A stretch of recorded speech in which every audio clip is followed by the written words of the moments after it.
ऐसी तो न थी किस्मत हमारी कि विसाल यार होता, जिंदा रहते जब तलक बस यही इंतजार होता। और अपनी अज्ञानता के अंधकार में तू सदैव ही रोता। जो लोग वक्फ बोर्ड में विश्वास नहीं करते उन सब का स्वागत करता हूं। जो लोग काफिर हैं उनका स्वागत करता हूं। जिन काफिरों को आजादी के बाद भी राजनीतिक तौर पर गुलाम और साथ ही राजनीतिक अनाथ समझा गया, उनका स्वागत करता हूं। स्वागत करता हूं उन सभी का जिनकी जमीन वक्फ बोर्ड के बेपनाह ताकत के नीचे आकर के जमींदोज हो गई। और सबसे ज्यादा स्वागत करता हूं उन सभी का जो लोग झूठे, फर्जी और वोटों के लालच से भरे सेकुलरवाद की भेंट चढ़ गए। राजनीति तौर पर अनाथ और तुष्टीकरण की राजनीति में शोषित। नमस्कार, स्वागत करता हूं आप सबका संवाद न्यूज इंटरनेशनल पर। और मैं हूं आपका अपना काफिर, बुतपरस्त, राम भक्त, राष्ट्रभक्त संकेत चतुर्वेदी। मैंने सोचा आज कुछ ऐसा विषय उठाया जाए जो नॉर्मल लीग की न्यूज से अलग हटकर हो, जो आप आज देखें जब मैं ये स्टोरी बना रहा हूं, या आप कल देखें, या बनाने के स्टोरी को बनाने के 10 दिन बाद भी आप देखें, तब भी ये खबर, ये सूचना, ये जानकारी आपके लिए काम की हो, उतनी ही रेलेवेंस की हो, उतनी ही रेलिवेंट हो। और सेकुलरिज्म के आईने में आप 70 साल तक किस प्रकार से स्वयं को, मतलब वो आईना आपको कैसे देखता है, रादर इस बात की जानकारी आपको हो। दोस्तों, ये दिन था 15 अगस्त 1947 का, या रादर 14 अगस्त 1947 का। वहां से शुरुआत करता हूं। उस दिन को कहा गया कि हिंदू मुसलमान एक साथ नहीं रह सकते और बंटवारा कर दिया गया। आप लोगों को मैं बताना चाहता हूं कि उस वक्त भारत की जनसंख्या 33 करोड़ के आसपास थी। तो विधि संवत विभीषिका में लगभग 21 लाख आदमी मारा गया। पूर्वी पश्चिमी पाकिस्तान में बहुत सारे घरों को लूट लिया गया। आप कल्पना भी कर सकते हैं, न जाने कितनी महिलाओं के संग क्या कुछ दुराचार नहीं हुआ। मगर फिर उसके बाद, या यूं कहूं उसके अगले ही दिन 15 अगस्त 1947 को दरिया दिली का भाषण अंग्रेजी में दिया जाता है, जिसे भारत की 95% जनता समझती ही नहीं थी। साथ ही कहा गया है क्योंकि वो मतलब हिस्टोरिकल हो गया कि जो बच गए हैं वो अब साथ रह सकते हैं, पहले जो मर गए उनसे हमारा मतलब नहीं है। अब प्रश्न ये करता हूं कि अगर सब भाई भाई थे तो बंटवारा करने की जरूरत क्या पड़ी थी? और बंटवारे के बाद जिस समस्या के लिए बंटवारा किया गया, क्या वह समस्या सुलझ पाई?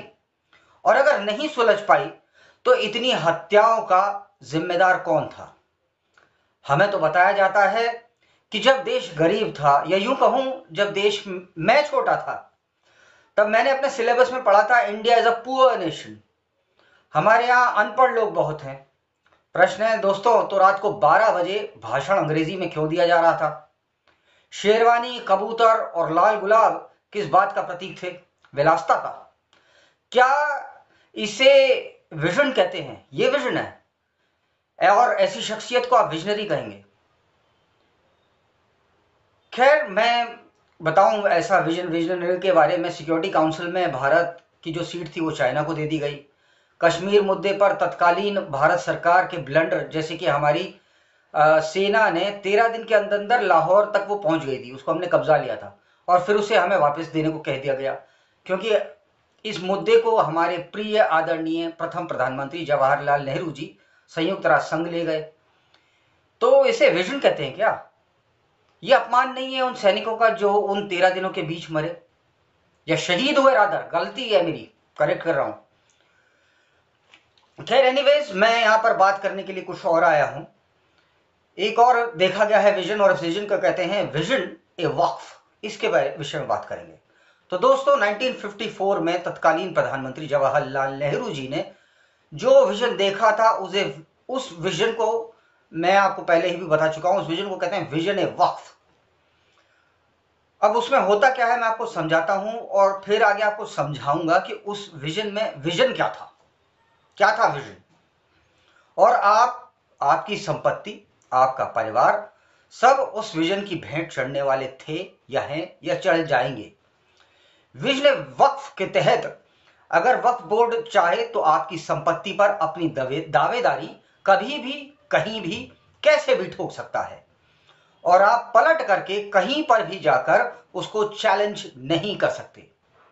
मोटे मोटे तौर पर समझिए, वक्फ एक उर्दू का शब्द होता है जिसका अर्थ होता है खुदा के नाम पर देता हूं। तो प्रश्न है कि एक काफिर की प्रॉपर्टी को खुदा के नाम पर क्यों दे रहे हो भाई? अभी हाल ही में देश का दिल कहे जाने वाले दिल्ली में कई मंदिर और यहां तक कि एक शमशान घाट का कुछ हिस्सा वक्फ ने मतलब उस पर अपना दावा ठोक दिया, उन्होंने कहा हमारा है। अब वक्फ बोर्ड के इस फैसले के खिलाफ आप सुप्रीम कोर्ट या हाई कोर्ट नहीं जा सकते हैं, और अगर आप जा सकते हैं तो सिर्फ और सिर्फ वक्फ बोर्ड के साथ पास। देश में सबसे ज्यादा प्रॉपर्टी रेलवे, डिफेंस और तीसरे नंबर पर वक्फ बोर्ड के पास आती है, और उसके पास इतनी जमीन है जितनी विश्व भर में 50 से अधिक देशों में नहीं है। बहुत साधारण शब्दों में समझिए, अब जब जमीन आपकी नहीं तो देश आपका कैसे? जब आप अदालत ही नहीं जा सकते तो न्याय की उम्मीद आप करते किससे हैं? खुद इलाहाबाद हाई कोर्ट को अपनी जमीन के लिए सर्वोच्च न्यायालय में जाना पड़ा था। तमिलनाडु के एक गांव में एक मंदिर को वक्फ बोर्ड ने अपना बता दिया, और वह मंदिर उतना ही पुराना था जितना पुराना इस्लाम स्वयं नहीं है। इसे ही सेकुलरिज्म कहते हैं क्या? यही समानता का अधिकार है? अभी हाल ही में संभल या फिर अजमेर शरीफ में जो हुआ, जो वहां पर दावे किए गए, उनमें कहा गया कि पहले हिंदू मंदिर यहां पर था। तो पलटकर यह तर्क दिया गया कि 1991 में तत्कालीन प्रधानमंत्री पीवी नरसिम्हा राव, जो कि सेकुलरवादी कांग्रेस से इस देश के प्रधानमंत्री थे, वह एक कानून को लेकर आए थे, प्लेस ऑफ वर्शिप एक्ट, और उस एक्ट के अनुसार 15 अगस्त 1947 को जिस भी स्थान की जैसी भी पूजा हो रही है उसकी यथास्थिति बरकरार रखी जाएगी, ये उसमें कहा गया था। अर्थात जिस जगह पे पूजा हो रही है वहां पे पूजा होती रहेगी, जहां पर प्रेयर हो रही है या फिर नमाज पढ़ी जा रही है वहां पर वैसा ही होता रहेगा। बिल्कुल सही बात है दोस्तों। अगर इसी आधार पर माना जाए तो दिल्ली, तमिलनाडु या देश के किसी भी हिस्से में किसी भी जगह पर वक्फ बोर्ड अपना दावा कैसे ठोक सकता है? सिर्फ यही विजन काफी नहीं था, जो एक विजन और पिछले चुनाव में कांग्रेस द्वारा जननायक राहुल गांधी लेकर के आए। उन्होंने कहा कि अगर कांग्रेस चुनाव जीतती है तो वह देश में रिसोर्सेज का एक्सरे करवाएगी और फिर बंटवा देगी। अब वह क्या बताएं, मतलब वो किसको बांटेंगे? वो ये तो आप जानते हैं कि रिसोर्सेज पर पहला अधिकार तो मुसलमानों का है, और ये बात तो मतलब मैं कह रहा हूं तो मैं गलत कह रहा हूं, बिना तथ्यों के आधार पर मैं कुछ बोलता नहीं। तो खुद आप लोग भी जानते होंगे, देश के पूर्व प्रधानमंत्री इकोनॉमिस्ट डॉक्टर मनमोहन सिंह साहब ये हमें बता करके गए, ज्ञान हमें दे करके गए कि देश के रिसोर्सेज पे पहला अधिकार मुसलमानों का है। अर्थात अगर कांग्रेस जीतती तो किसको रिसोर्सेज दिए जाते? उम्मीद करता हूं आपकी आंखें कुछ खिली होंगी। अब जमीन जब आपकी नहीं तो रिसोर्सेज पे पहला अधिकार आपका भी नहीं है, खैर ये भी पता है आपको। और आप समझ गए होंगे एक्सरे अगर हुआ तो क्या होगा। तो ओवरऑल किसमें ज्यादा बांटे जाएंगे ये भी आप समझ गए। मेरी कोशिश ये थी कि आपकी मैं जो सोई हुई सुप्त अवस्था में हिंदू है उसे बता पाऊं। तो ये था मेरा आज का आपके लिए संदेश कार्यक्रम, जो भी आप इसे समझना चाहें।